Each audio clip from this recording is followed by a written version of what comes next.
नमस्कार दोस्तों, आपका बहुत बहुत स्वागत है मेरे चैनल लोन मंत्री में।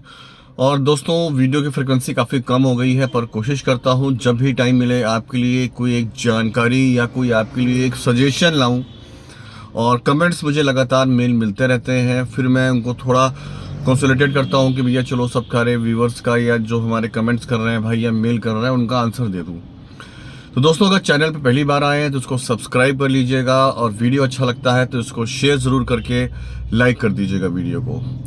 तो दोस्तों, जैसे आपने मेरा आज थंबनेल देखा, थंबनेल में था कि भैया कि रिकवरी एजेंट्स पे जो आरबीआई ने रोक लगाई है, यानी एक लास्ट ईयर दिसंबर में आरबीआई ने उनमें कुछ सुधार किया था। हालांकि उनके लिए तो प्रोटोकॉल नॉर्म्स पहले से है, उस पर काफ़ी कंप्लेंट पहुंचने के बाद आरबीआई ने सारे बैंकों को एक और उन्होंने सर्कुलर निकाला था कि भैया ये आरबीआई एजेंट्स जो रिकवरी करते हैं उनके लिए कि भैया वो बहुत ज़्यादा अति कर रहे हैं, बहुत ज़्यादा मीन्स हद से पार जा रहे हैं, तो उनके लिए कुछ एक नियम में और उनको फटकार लगाई थी, वार्निंग दी थी। ये दिसंबर 2023 की बात है। फिर जनवरी 2024 में भी उन्होंने आरबीआई गवर्नर ने स्टेटमेंट दिया था। रिकवरी एजेंट्स कभी भी आपके घर आ जाते हैं, रात हो, अर्ली मॉर्निंग हो, आपके घर परिवार में घुस जाते हैं, ज़बरदस्ती आपके घर के बाहर आके हल्ला मचाते हैं, आपके घर में जो आपकी बहनें हैं या माएँ हैं उनके साथ बदसलूकी, यानी बदसलूकी मतलब उनके साथ वार्निंग देना कि अपने भाई या अपने हस्बैंड या अपने बाप को बोलो हमसे मिले, पैसा दे, जो पैसा बाकी है। ये सब काफ़ी प्रॉब्लम्स आ रही हैं और अभी भी वो चल ही रहा है दोस्तों, उसके बाद भी। तो देखिए, उन्होंने बोला था कि आरबीआई की बहुत ज़्यादा सख्ती की गाइडलाइन है कि सुबह 8 बजे से पहले और शाम को 7 बजे के बाद आप उनके घर नहीं जा सकते, जिसमें आप लगातार सारे बैंक जो है वो फॉलो कर ही रहे हैं। अगर आपके कोई रिकवरी एजेंट्स अगर आपको इस टाइम के पहले सुबह 8 बजे से पहले शाम को 7 बजे के बाद जाता है तो आप बिल्कुल उनके रिस्पेक्टिव बैंक में कंप्लेंट जाके रिटर्न एप्लीकेशन दीजिए और बैंकिंग ओम्बड्समैन में कंप्लेंट करिए, आरबीआई में कंप्लेंट करिए। और अगर ऐसा करते हैं तो आप नियरेस्ट पुलिस स्टेशन में कंप्लेंट कर सकते हैं। उसी टाइम 100 नंबर घुमाइए, पुलिस वाले आएंगे, उनको टांग के उठा के घसीटते हुए लेके जाएंगे। ये बात पक्की है। और इसके अलावा आपके जो लोन चल रहा है, यानी मान लीजिए मैंने लोन लिया है, तो मेरी एब्सेंस में मेरी वाइफ को, मेरी माँ को, मेरी बहन को घर में, और उसको आप थ्रेटन नहीं कर सकते हैं, धमकी नहीं दे सकते हैं। इवन ये आरबीआई ये भी कहता है कि मेरा क्या लोन है, कितना अमाउंट है, कितना आउटस्टैंडिंग है, ये भी आप जानकारी मेरी मर्जी के बगैर, मेरी प्रेजेंस के बगैर उनको नहीं दे सकते हैं। देखिए, बहुत सारी गाइडलाइंस बैंक आरबीआई ने बनाई है, जो मैं खुद एक बैंकर होकर कहता हूँ कि नहीं मानते।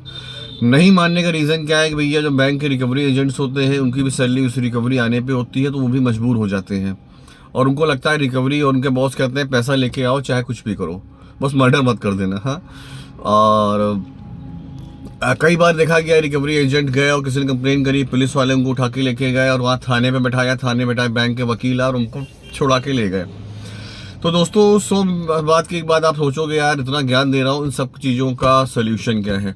तो देखिए, सल्यूशन ये है कि सबसे पहली बात तो आप अपनी कोशिश करिए कि अगर जब भी आपकी ईएमआई टूटती है तो रिस्पेक्टिव बैंक में जाके पहले से एक एप्लीकेशन दे दीजिए। देखिए, फला दिन में हमारी ईएमआई टूटेगी, हम थोड़ी प्रॉब्लम चल रही है, नहीं पे कर पाएंगे, एक ईएमआई या 2 ईएमआई हमारी जो पेंडिंग है हम फला रिस्पेक्टिव डेट में दे देंगे, या 2 ईएमआई हम एक साथ देंगे। उनको ऑलरेडी एक रिटर्न एप्लीकेशन दीजिए और उनको रिसीव करनी पड़ेगी। अगर वो रिसीव नहीं करते हैं तो उनको आप वहाँ पे एक वीडियो बना सकते हैं उनका, या तो एक काम कर सकते हैं, एक रिस्पेक्टिव कई बार बैंक नहीं होते हैं भैया, नहीं लेते हैं भैया, हम एप्लीकेशन लेने के लिए मजबूर नहीं कर सकते हैं, तो आप एक काम कर सकते हैं, आप एक काम ये कर सकते हैं कि उस बैंक की मेल आईडी पे आप एक कस्टमर केयर पे, इन्फो उनका होता है इन्फॉर्मेशन वाले पे, आप एक मेल कर दीजिए। ठीक है, उसके बाद अगर बैंक रिकवरी एजेंट्स आते हैं तो उनको आप जाके उसको दिखा सकते हैं, भैया देखो हमने ऑलरेडी उस पर मेल किया हुआ है। बैंक रिकवरी एजेंट्स आते हैं तो कोशिश करिए उनको घर में ना बुलाइए, घर में बुलाने के का कोई मतलब नहीं है, मतलब घर के अंदर मत बुलाइए, बाहर ही उनके डील करिए। अगर आपको लगता है कि पड़ोसी अगल बगल देखेगा तो उनको आप घर बुला के प्यार से बात कर सकते हैं।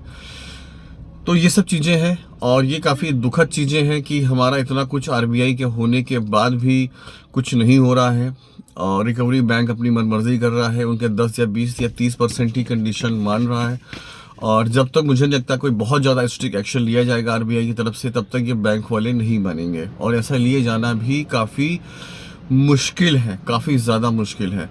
तो दोस्तों, एज अ बैंकर ओके, मैं आपको बोलूँगा कोशिश करिए अपनी ईएमआई टाइम पे दीजिए। अगर बाउंस हो जाती है तो कोई बात नहीं है, बैंक वालों को आप इत्तला कर दिए, इन्फॉर्मेशन दीजिए कि हम एक साथ दे देंगे। अगर आप आगे जाके इत्तला करेंगे तो यकीन मानिए बैंक वाले का मेन कंसर्न होता है कि बंदा कहीं डिफ़ॉल्ट तो नहीं कर रहा है, जानबूझ के परेशान तो नहीं कर रहा है, बंदा कहीं भाग तो नहीं रहा। अगर आप खुद से जाके बैंक में बैठ के बिल के बात करेंगे, यकीनन मानिए बैंक वालों को एक टाइम दिया जाता है, स्लैब दिया जाता है वहीं कलेक्ट करने का, वो उसमें आपको डाल के आपको यकीनन टाइम देंगे। और रिकवरी एजेंट का पुलिस से कंप्लेन कर सकते हैं। अगर बहुत ज़्यादा, अगर हद से ज़्यादा हो जा रहा है तो ज़रूर पुलिस कंप्लेन करिए और उनको सज़ा दिलवाइए। तो दोस्तों, यही थोड़ी सी जानकारी देनी थी आपको। चलिए अभी के लिए फिर वीडियो बंद करता हूँ, नेक्स्ट वीडियो फिर से मिलूंगा, तब तक नमस्कार, जय हिंद, वंदे मातरम।